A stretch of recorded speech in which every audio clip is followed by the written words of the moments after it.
We are going to have some fun today. Hello, everyone. I'm Kevin Scarbinsky. This is Scarbo Knows. It's the middle of July. We haven't even hit the midpoint in July. We haven't even gotten to SEC football media days, which will kick off next week.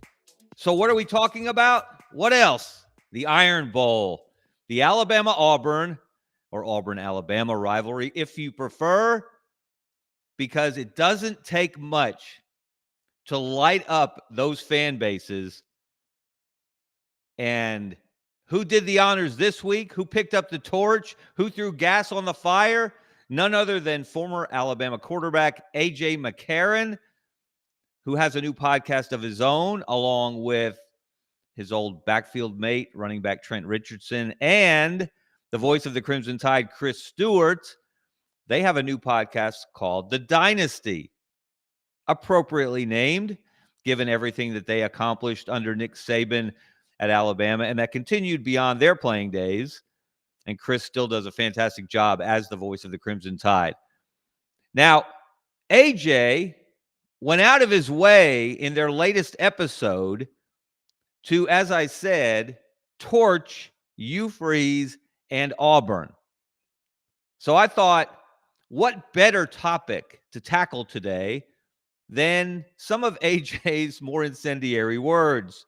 Let's look at a few of the things that AJ had to say about this rivalry. Here's AJ, who, of course, is from South Alabama. He's a native, so this game meant a little extra to him. He said, and I quote, "If you are from the state of Alabama, I think it is dumb for you not to sign with the University of Alabama and pick Auburn over Alabama." Well, first of all, let's file that under the category of what would you expect him to say. He's an all-time great Alabama quarterback. He was the starting quarterback for back-to-back national championship teams in 2011 and 2012. He was a true freshman, didn't play. He was redshirting in 2009 when the Saban dynasty really took off with its first national championship. And, of course, Alabama beat Texas in the national championship game. So AJ has street cred on this subject. But, of course, a former Alabama player is going to suggest if you are a quality football player in the state of Alabama and you're trying to make a decision on where to play your college football, where do you think he's going to recommend? Texas? Michigan? Florida? Of course not. And certainly not Auburn. He's going to recommend Alabama. Now, I'm not sure that I would have gone that far. As a neutral observer, let's see. Bo Jackson might like to have a word with AJ McCarron. Bo Jackson was a quality football player who grew up in Alabama, just down the road from where I am today in McAdory. In McCalla, actually, played at McAdory High School. He chose Auburn. How'd that work out for Bo? Pretty well. What about, let's change sports. How about Charles Barkley? If you go the other way on the interstate, Charles grew up in Leeds, Alabama. And as he likes to say, Birmingham is a suburb of Leeds in his mind. Quick, funny recruiting story. When Alabama and Auburn were recruiting Charles Barkley out of high school, Wimp Sanderson was the Alabama coach. Sonny Smith was the Auburn coach. And, of course, common sense told you, and certainly a map would have confirmed it, that it's a lot closer from Leeds to Tuscaloosa than it is Leeds to Auburn. But Sonny Smith, the sly old fox that he was, even then when he wasn't that old, convinced Charles's mother and grandmother, who were the people closest to Charles on the planet, that if you went over the mountain, it was just as close and just as quick to get from Leeds to Auburn as it was Leeds to Tuscaloosa. Wimp Sanderson still has never forgiven Sonny for that. So those are just two examples, obviously, of great Alabama-born and bred athletes who could have gone to the University of Alabama, instead chose Auburn University, and all they did was become legends, icons. Their statues are outside their prospective stadiums or arenas in Auburn on that campus. So it's a little foolish to say that you're dumb if you choose Auburn over Alabama. To each his own. That's an individual decision. You do what's best for you.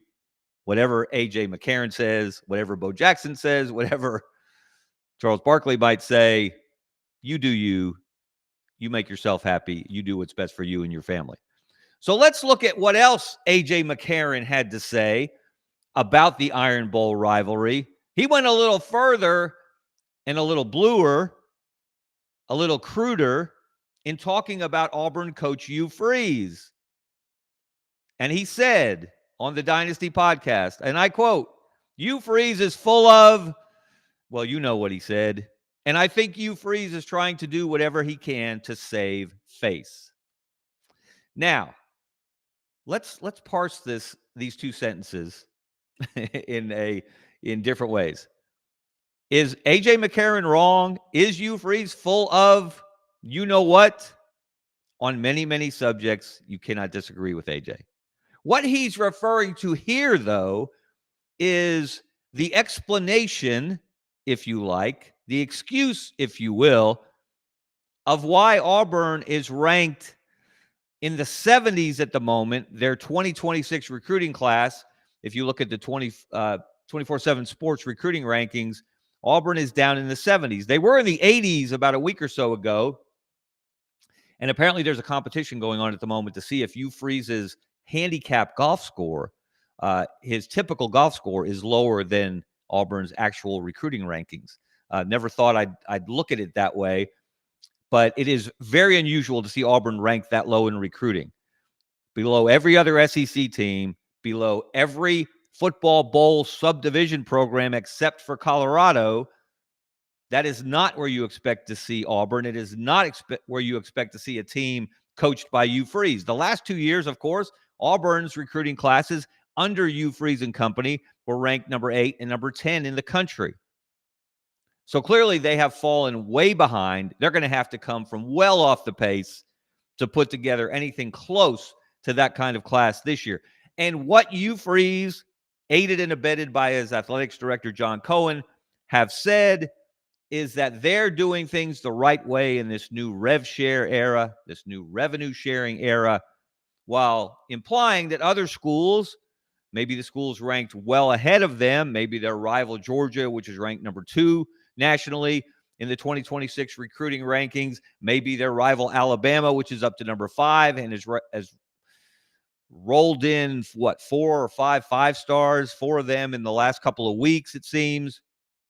So what Freeze and Cohen are implying, of course, is that others are doing it wrong, that they're making promises that they won't be able to keep when they can put these offers in writing starting August 1st. And, of course, nobody can sign out of high school until the December signing period.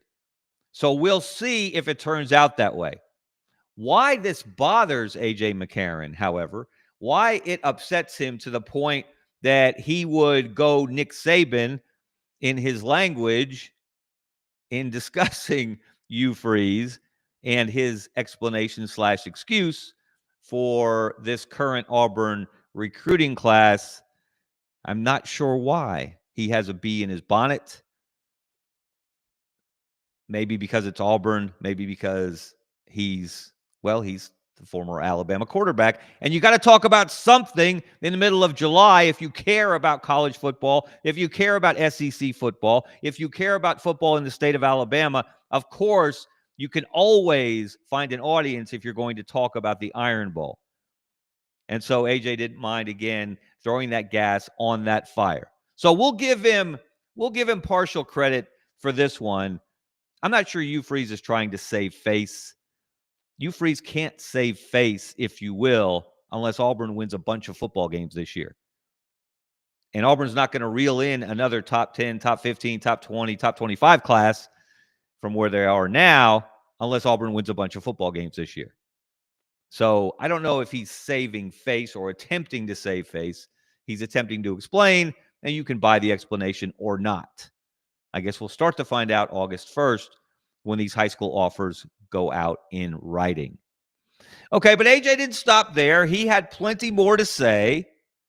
Let's see what his next point was in talking about the rivalry, the greatest rivalry in sports, if you ask me. I've got a little history on my side here. My first Iron Bowl was 1985. The kick, Van Tiffen blasts a 52-yard field goal on the final play at Legion Field to beat Auburn 25-23. Bo Jackson's last Iron Bowl, maybe the greatest football game I've ever seen in person, and it was my first Iron Bowl. The lead changed hands 4 times in the fourth quarter. That was an incredible era for dramatic, emotionally draining Iron Bowls for both sides. So I've got a little street cred here on this subject. So AJ decided to talk about the state of the state. And he said this: the state of Alabama, and I'm quoting exactly here, is ran by Alabama fans, Alabama alumni, whether you like it or not. He said that on the Dynasty podcast. Now, clearly, AJ is not up on his politics in the state of Alabama, because the last time I checked, the governor of the state of Alabama is named Kay Ivey. Kay Ivey graduated from Auburn University. And the last time I checked, there are 2 senators, 2 United States senators from the state of Alabama. One of them, the senior senator, makes me blink every time I utter those words, Tommy Tuberville, is a former head football coach in this state at Auburn University, who once made a lot of friends on one side, a lot of enemies on the other, by not only winning 6 straight Iron Bowls from 2002 to 2007, but by raising a new finger each year after each victory to indicate the number of consecutive wins Auburn had just compiled against Alabama. And Tommy is the senior U.S. senator from the state of Alabama. He's an Auburn guy. Now, we have to have some equal representation in this state. So Katie Britt, the junior senator from the state of Alabama, she's married to former Alabama offensive lineman Wesley Britt, who was an outstanding player at the capstone for Mike Shula and company. So it's not exactly correct if we're worried about facts, if we're worried about accuracy, as we should be, whether we're talking, we're writing, we're discussing sports, we ought to try to be factual. We ought to try to be truthful, right? And one more thing about AJ's statement there. And let me first, before I get to that, let me just say this. He's not wrong in the fact that as long as I've lived here, it's fairly easy to tell anecdotally that there are more Alabama fans in this state than there are Auburn fans. I don't think the staunchest Auburn supporter, David Housel, the quintessential Auburn man, would disagree with that point. As far as I know, no one's ever done an actual scientific survey. Maybe I missed it if they did.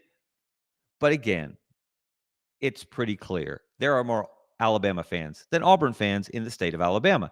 And there are a lot of reasons for that. But to say that Alabama runs the state, or people from Alabama, Alabama alumni, former Alabama players, et cetera, not exactly true. Not to mention, and not to go all grammar Nazi here, but AJ, I think the word you wanted there was run. The state of Alabama is run by Alabama fans, Alabama alumni, whether you like it or not. If you want to use the phrase ran by, you might put it in a sentence like this. Chris Davis in the 2013 Iron Bowl ran by all the fat guys Alabama had on the field when their long field goal came up short, and Davis went 109 yards from end zone to end zone in a play that will forever live in infamy in Alabama fans' minds, known as the kick six. So let's be precise in our language, ran by versus run by. I'm sorry, I couldn't resist. All right. So why would AJ McCarron, why would he get into this subject? Obviously, recruiting, where Alabama is up here, where Auburn is down here, is a big deal right now.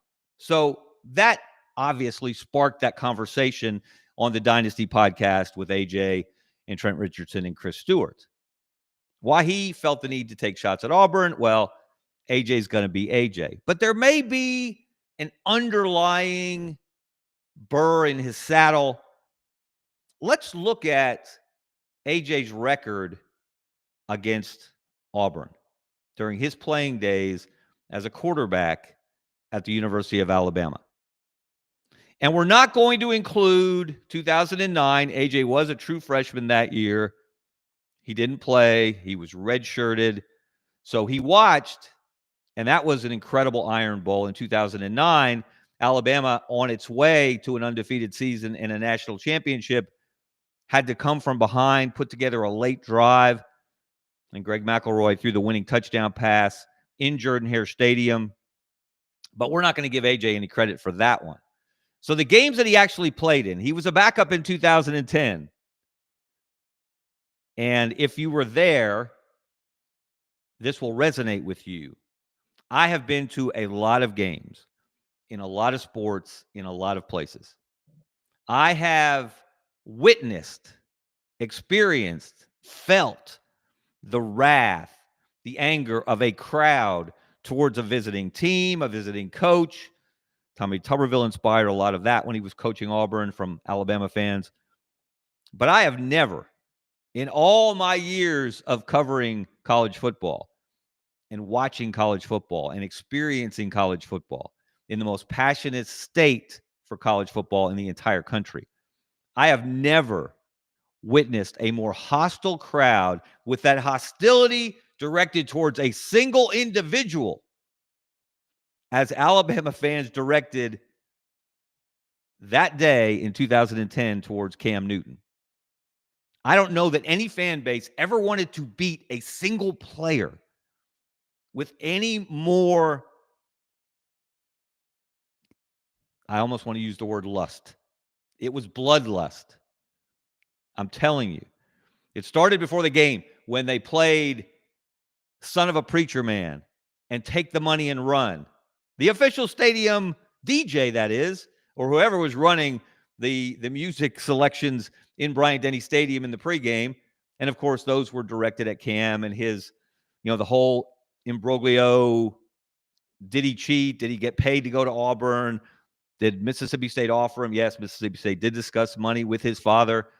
Didn't get any, according to Auburn, and the NCAA followed up with a 13-month colonoscopy of the Auburn football program. They didn't really find anything to substantiate the charge that Auburn paid Cam Newton to go there. And we're not going to relitigate that, but the game itself, Alabama was rolling. They were up 24-0, and the greatest comeback I've ever witnessed. Cam Newton put Auburn on his shoulders as he did that entire season.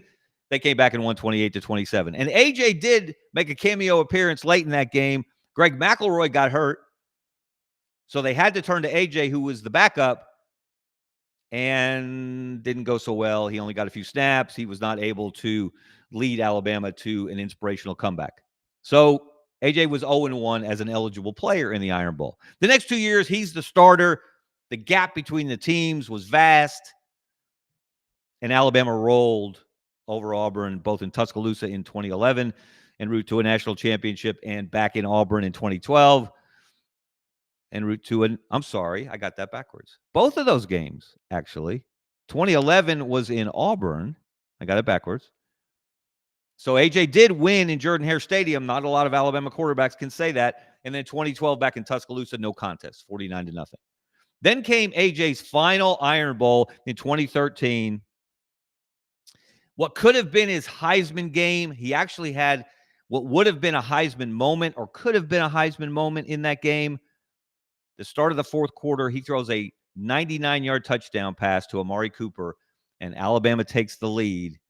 And unfortunately for him and the Crimson Tide and the Crimson Nation, that was the last time Alabama would score in that game. Nick Marshall led Auburn on a tying touchdown drive late And then, as we alluded to earlier, the kick six happened. So AJ was 2-2 as a player in the Iron Bowl. Does that still resonate with him? Does it still stick to his bones? Does it still wake him up at night? The vision of Cam Newton leading the Cam back in 2010, the vision of Chris Davis running by all of the fat guys, as Gary Danielson from CBS Sports called it, on the field goal protection unit when Adam Griffith's 57-yarder came up short, and Chris Davis went 109 yards to immortality. You have to know, as a competitor, and look, AJ McCarron was a great competitor. AJ McCarron still to this day, despite all the great quarterbacks that have followed him at Alabama, owns the record for the most wins as a starting quarterback in Alabama history. He was 36-4. 36-4 was the starting quarterback for back-to-back national championships. And not unlike Jay Barker, one of his predecessors at that position, got better and better as his career went on. You could say he was more of a caretaker, a game manager in 2011 when Trent Richardson and the running game and the ferocious defense limited teams to less than 10 points a game, something we may never see again in college football. But AJ worked at his craft. He improved his game and was a far better quarterback when he left Alabama than when he got there. In fact, as a senior, he won the Maxwell Award as the National Player of the Year. He won the Johnny Unitas Golden Arm Award as the best senior quarterback in the country. And he finished runner-up in the Heisman balloting. We should have a contest. Does anyone know who won the 2013 Heisman? I do. Of course, it was Jameis Winston, another young man who was born and raised in this state. He didn't go to Alabama. He didn't go to Auburn. He went to Florida State. How'd that work out for him? Won a national championship in 2013, and he won the Heisman Trophy. AJ finished runner-up. So I say all this to tell you that I have the utmost respect for AJ McCarron and his college football career. He will go down in Alabama history as one of the best players at that position at that university. And that is a strong tradition. And when you ask, again, who has the record for most wins as an Alabama starting quarterback, it's not Bart Starr. It's not Kenny Stabler. It's not Steve Sloan. It's not Jalen Hurts. It's not Tua Tagovailoa. It's not Bryce Young. It's AJ McCarron still to this day. And someone's going to have to go a long way to surpass his 36 wins in 40 starts as the Alabama quarterback. So he is allowed his emotion towards the Iron Bowl. He's allowed his opinions about Hugh Freeze and Auburn. He's allowed and is expected to say some of the things that he said on that recent podcast. So I guess this all really comes down to one question. Is he too full of Bama? Does he have too much Bama in him? Or is he right about Hugh Freeze and Auburn? And of course, the answer is yes on both fronts. He is an Alabama man. And you can poke fun at his chest tat and all the slings and arrows that Auburn fans have thrown at him over the years. But they wish they had a quarterback that had the kind of career, not single season, but the career that AJ McCarron had. They wish they had a 4-year period or a 5-year period if you include his redshirt season in 2009. AJ was on the roster for 3 national championships in 5 years. Auburn wishes it could say that. Wishes it had a single player who'd been a part of 3 national championships ever. So, AJ, never change. You be you. You do you. You keep this Iron Bowl rivalry fired up in the middle of July before we get to SEC Media Days, before Kalen DeBoer takes the podium on Wednesday, before Hugh Freeze takes the podium on Tuesday, before Hugh Freeze tries to, in your words, save face about the state of Auburn's current recruiting class. You gave us something to talk about, something to think about. And that's what the Iron Bowl rivalry is all about. It doesn't happen just once a year. It happens every day of the year around here. I didn't know that when I moved to Alabama from Pennsylvania a long time ago after I'd gone to the University of Florida to graduate school, and then I made my permanent home here. I know it now. I learned it a long time ago. So bravo, AJ. Thank you for the material. Thank you for the emotion. Thank you for demonstrating to the world that forget Duke and North Carolina. Get out of here with the Yankees and the Red Sox. There is one rivalry that stirs the emotions deeper and more often than any other, and it's Alabama versus Auburn, or Auburn versus Alabama. You pick your side and stick with it. All right, everybody. Thank you for being with us here today. Thank you to executive producer Brendan Martin on the Sideline Sports Network, where you'll find great shows like Rob Brown, the Eddie Martin Show, some of the best, smartest, wisest minds following college sports. You'll find them on Sideline Sports, SEC Sideline Sports. All right, everybody. Have a great day. We'll talk to you next time on Scarbo Knows. I'm Kevin Scarbinsky. See ya.